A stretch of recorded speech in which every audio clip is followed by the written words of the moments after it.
In Pret-a-Porter, players take the role of fashion houses as they design and make clothes so that they can show them at fashion shows all over the world. The game supports between 2 and 4 players and takes about 2 hours. To begin, players select a color, shuffle all the decks, and deal out 3 each of contracts, workers, and buildings. Players should also shuffle up and deal out all of the fashion show cards.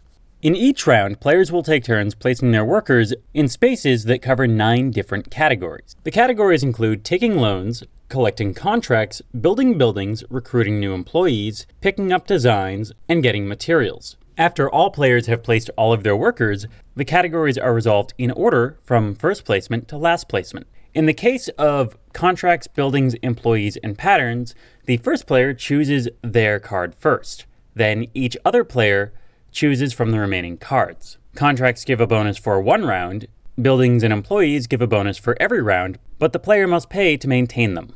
Players must acquire patterns to make the clothes for fashion shows. Every pattern requires 2 kinds of fabric to complete. Each pattern will also belong to a specific kind of line and may come with another bonus. Patterns also represent a specific kind of garment, which may matter under certain circumstances. For example, each player will gain a trendy bonus when producing a certain kind of garment based on their player board. On the 3rd, 6th, 9th, and 12th turns, players take their clothes to fashion shows. Players may only take completed garments of a common line to a fashion show.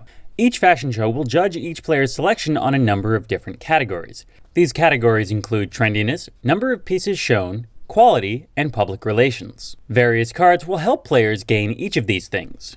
The player with the highest value in each category will receive star tokens determined by the importance of that category at that show and the number of players in the game. Star tokens do 2 important things. First, they increase the value of all the clothing that each player brought to the show.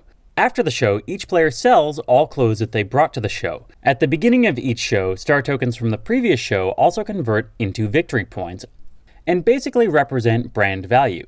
As players get deeper into the game, the number of fashion shows will increase, but the number of categories that fashion shows will judge will decrease.